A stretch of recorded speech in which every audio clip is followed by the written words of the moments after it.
Bonjour, bienvenue à Inspiration. Eh bien, nous en sommes vraiment rendus près de l'année 2024. Oh, gloire à Dieu. Merci Seigneur. Amen.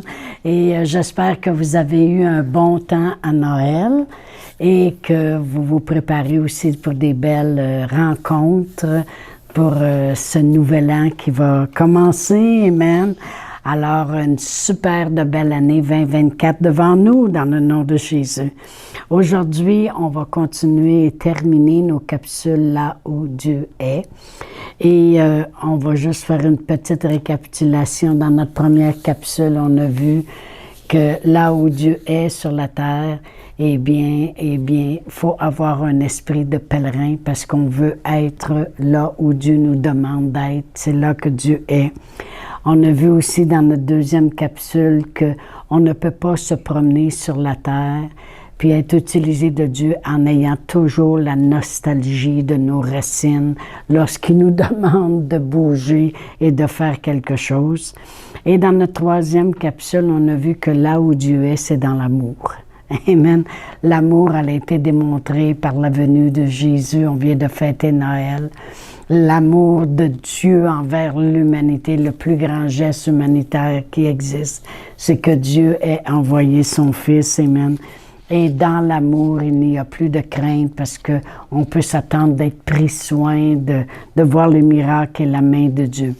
Lorsque mon gendre Brian est venu au mois de septembre, il avait prêché sur un verset qu'on va utiliser aujourd'hui. Et vraiment, lorsqu'il a prêché, je me suis dit, « Oh mon Dieu, c'est ce que Dieu me donne à cœur pour 2024. » Et c'était dans les mêmes versets. Puis moi, je me disais, « Oh, je veux utiliser justement cette écriture-là lorsque je ferai ma dernière capsule. » Alors peut-être vous allez réentendre des choses que vous avez entendues lorsqu'il est venu et que moi j'ai reprêché par après. Mais en 2024, ce que j'ai pour cette année 2024, c'est que Dieu aura le dernier mot. Si on est là où Dieu est, si on marche dans son amour, eh bien, c'est lui qui aura toujours le dernier mot lorsqu'on se tient enraciné, fondé en lui. Amen, gloire à Dieu. Alors, je veux parler parce qu'il va s'élever des problèmes sur la terre, autour de nous, peut-être dans nos familles, dans nos propres vies, lorsque les problèmes s'élèvent. Parce que la façon de procéder de Dieu, c'est emmener la paix, l'amour, puis la délivrance, puis la guérison. Mais la façon que l'ennemi procède, lui, c'est de créer des situations, emmener des problèmes, des fléaux pour causer une pression. Voyez-vous, quand Dieu a créé l'homme, il l'a mis dans un paradis, là où il n'y avait pas de pression. Puis il a dit, touche pas à cet arbre-là, parce que vraiment, lorsqu'il a dit « tu mourras », ça voulait dire « la pression viendra ». Puis quand la pression vient, tu vas voir que c'est pas pour vous donner la vie, c'est pour détruire, justement. Et vraiment, tous les fléaux, les problèmes qui s'élèvent autour de nous, ça a toujours un but, créer une pression. Amen. Et vous savez, justement, mon gendre, quand il était venu, il a parlé de ça, la pression. Puis là, je l'écoutais, puis je me disais, ah, il est tout en train de dire qu'est-ce que moi, je me réserve pour la fin de l'année, puis le début 2024. Il disait, quand on prend une orange, si on met de la pression, c'est pas du jus de pomme qui va sortir, c'est du jus d'orange qui va sortir. Amen. Si je prends une orange, je mets de la pression, il y a quelque chose qui va sortir en quelque part. Et vraiment, l'ennemi veut te garder loin de là où Dieu est, dans l'amour, puis il veut créer des pressions, et lui, il voudrait faire sortir un jus qu'on n'aime pas. Amen. Et dans les temps dans lesquels on vit, puis dans le monde dans lequel on vit, avec les pressions des derniers temps qui vont s'élever, quelle sorte de jus va sortir de nous lorsque la pression va venir? Est-ce que c'est un jus d'amertume ou un jus d'amour? Amen. C'est très, très important parce que Dieu a besoin du bon jus pour rejoindre le monde. Voyez-vous, j'ai parlé de Jésus, sa venue, on vit Noël présentement. Et lorsqu'il est venu, il a tout laissé pour subir la pression qu'il y avait dans ce monde ici. Mais qu'est-ce qui ressortait de Jésus? C'était toujours l'amour. Et à cause de cela, Dieu pouvait l'utiliser. Souvent, on lit dans les évangiles, ému de compassion.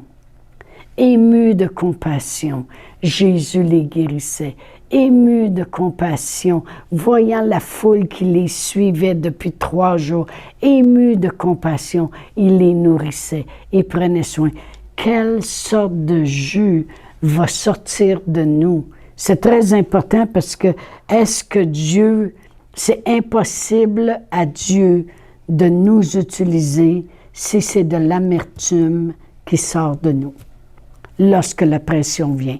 Lorsque la pression vient, si c'est de la colère, de l'amertume, puis moi, j'aurais pas dû venir ici, puis j'aurais dû rester chez nous, puis j'aurais dû pas faire ça, puis si c'est juste de la colère, Dieu ne peut pas nous utiliser. Amen. C'est clair et net.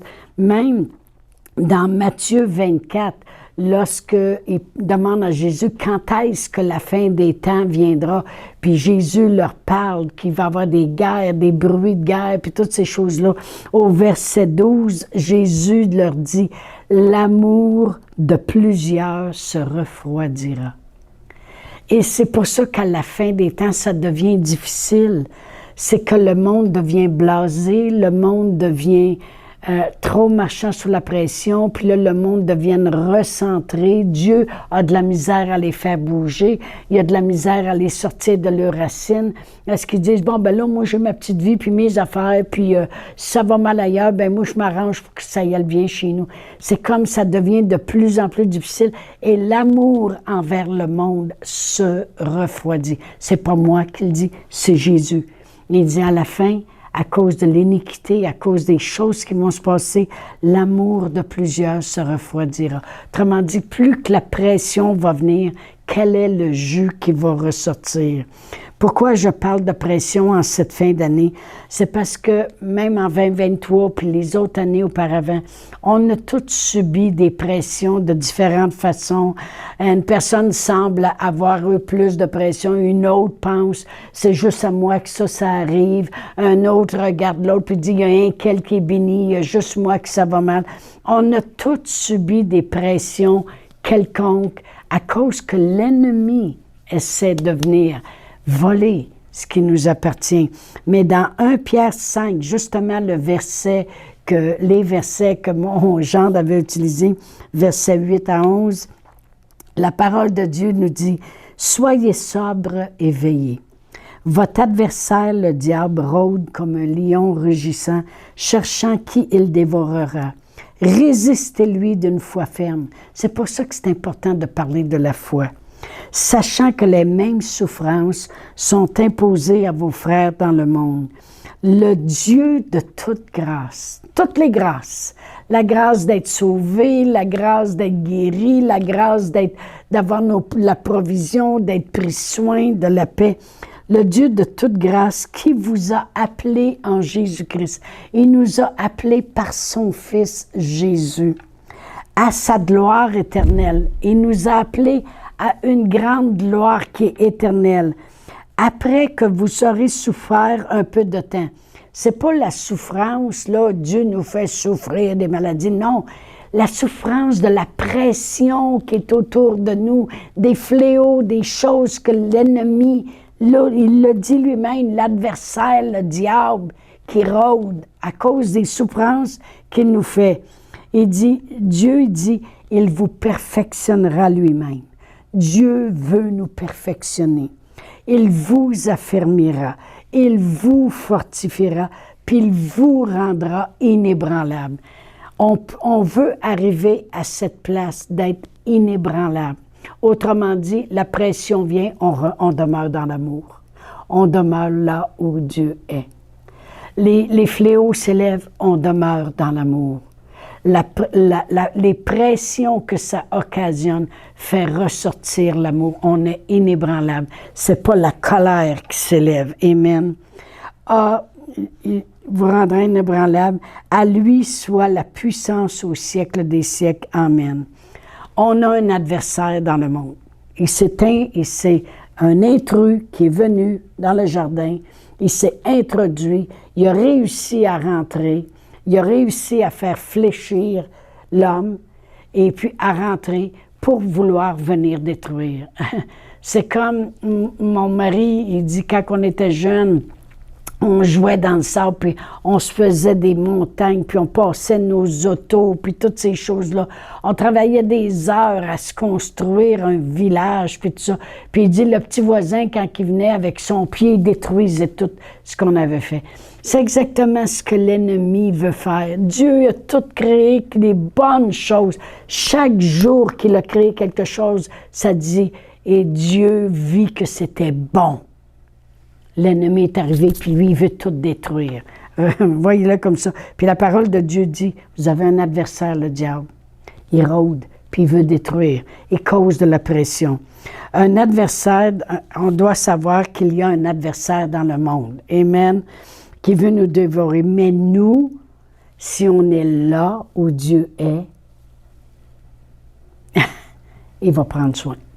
Il va nous faire sortir vainqueurs. Amen. Nous ne sommes pas les seuls aussi à faire face. Ça dit, vos frères dans le monde, ils subissent les mêmes choses. Amen. On n'est pas les seuls. Les gens pensent qu'ils sont le nombril du monde. Il y a juste à moi que ça arrive. Non, non. Nous ne sommes pas les seuls à avoir les souffrances dans ce monde.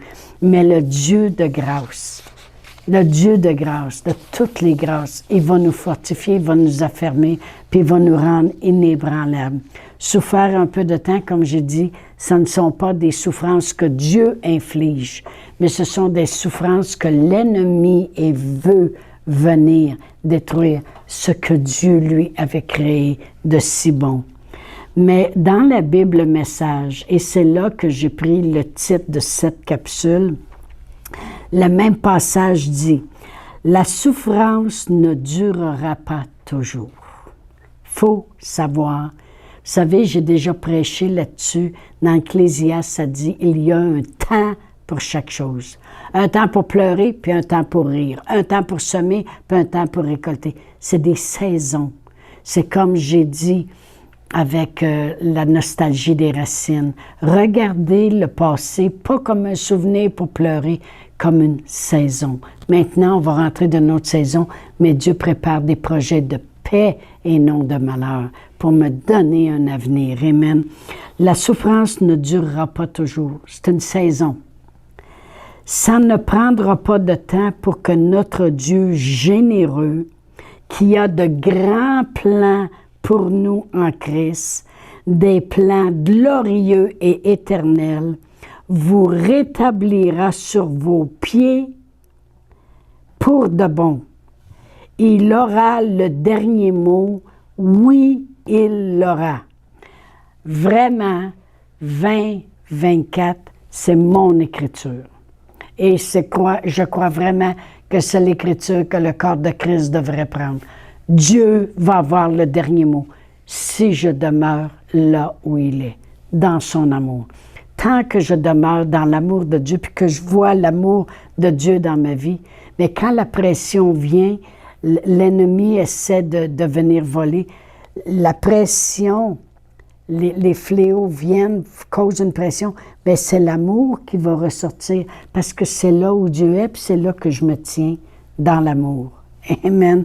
Gloire à Dieu. C'est une année où Dieu aura le dernier mot. Dieu aura le dernier mot. C'est ma confession à moi, puis j'espère que ça peut devenir la vôtre aussi. Amen. Le Dieu de toute grâce, il va me perfectionner parce que c'est lui qui va avoir le dernier mot. Il va m'affirmer, puis il va m'établir, puis il va me rendre inébranlable. Parce que c'est lui que j'ai décidé qu'il aura le dernier mot. Amen. Amen. Dieu a besoin de nous sur la terre. Voyez-vous, Dieu dans les cieux, il avait besoin que Jésus soit sur la terre pour amener son amour. Maintenant, Jésus est au ciel, il a besoin de nous sur la terre pour amener son amour. C'est simple comme ça. Il y a toujours un besoin qu'il y ait sur la terre l'amour de Dieu représenté. Amen. Pourquoi? Pour sa gloire. Pour sa gloire. C'est pour voir la gloire de Dieu. C'est quoi la gloire de Dieu? C'est les miracles, les signes, les prodiges. C'est quand il se passe de quoi? Puis on glorifie Dieu à cause des grandes choses qu'il fait. C'est ça la gloire de Dieu. Amen. Dans Nombre 14, verset 21, ça dit « Mais je suis vivant et la gloire de l'Éternel remplira toute la terre. » La gloire de l'Éternel va remplir la terre quand moi, je suis là où Dieu est, je demeure dans son amour, parce que c'est là que Dieu est. Amen. C'est pour ça que Jésus est venu. On vient de le fêter, le Seigneur Jésus. Amen. Dieu avait besoin que son amour vienne sur la terre en chair et en os. Jésus est au ciel, puis il a besoin que son amour qu'il a eu pour nous lorsqu'il est mort à la croix, puis a donné sa vie, pour qu'on ait la vie, puis la vie en abondance, il a besoin que son amour, il a besoin de nous sur la terre maintenant pour répandre son amour. Alors on ne laissera pas les fléaux, les ci, les ça, causer une telle pression dans nos vies, puis qu'on s'éloigne de l'amour de Dieu et qu'à cause de ça, c'est de l'amertume qui sort de notre cœur. Non. Il faut que quand les pressions autour de nous, ça soit Dieu qui ait le dernier mot par son amour au travers de nous. Amen. Alors, sa gloire va remplir la terre. Alors, on peut s'attendre qu'il va y avoir la gloire de Dieu sur la terre par les miracles, les signes et les prodiges et de grandes choses que Dieu veut faire. Amen. Gloire à Dieu. J'ai marqué ici, s'il y a des turbulences sur la terre, sachez ceci, c'est que l'ennemi s'agite toujours avant de perdre bataille. Vous savez, si je vais à la guerre et puis on voit l'ennemi prendre de la force puis venir contre nous, qu'est-ce qu'on fait? Bien, on va chercher, nous autres, des gros tanks, des chars d'assaut, puis on va chercher plus d'aide pour combattre. Bien, l'ennemi, il sait que la gloire de Dieu va se répandre par l'amour de Dieu au travers de nous. Alors, c'est sûr qu'il sait que si on demeure dans l'amour, là où Dieu est, les miracles puis la gloire de Dieu va se répandre. C'est sûr qu'il va s'agiter le plus qu'il peut pour essayer de détruire puis empêcher que l'amour de Dieu soit. Mais devinez quoi? C'est Dieu qui aura le dernier mot et on va gagner parce qu'on va demeurer là où Dieu est. On va demeurer dans son amour. Amen. Oh, gloire à Dieu. Alléluia. Merci Seigneur. Bien, avant de terminer, et je veux prier pour vous et avec vous. Alors avant, on va confesser cette belle venue de Jésus sur la terre, puis comment il est venu me donner la vie, puis la vie en abondance. Si vous voulez, on va le faire ensemble. Amen. Répétez après moi. Père éternel, je crois dans mon cœur que Jésus est venu me démontrer l'amour du Père. Il est venu me sauver, me guérir, me délivrer, me rendre prospère. Il est venu pour que je la vie et que je l'ai en abondance. Il est venu pour mourir à ma place, descendre aux enfers, mais il est ressuscité. Seigneur Jésus, merci d'avoir tout accompli pour moi. Alléluia. Oh, merci Seigneur. L'année 2024, on se prépare. J'ai l'intention dans le mois de janvier de parler de jeûne, de parler de la gloire de Dieu et de parler de la pluie du Saint-Esprit, de le réclamer dans nos prières. Alors, on va sûrement s'en aller dans ces choses-là. Alors, je vous dis bonne année 2024 et puis Dieu aura le dernier mot. Amen. Chantal Paulus est avec vous tous les jours du lundi au vendredi sur Facebook et YouTube. Vous pouvez écrire à Chantal en privé sur Messenger. Si vous avez manqué une capsule, retrouvez-la sur la section vidéo de Facebook ou sur YouTube si vous désirez faire un don par Interac. Voici l'adresse courriel capsule.inspiration au pluriel @gmail.com. Le mot de passe est inspiration au pluriel. Vous pouvez aussi faire un don par www.eslr.org/dons.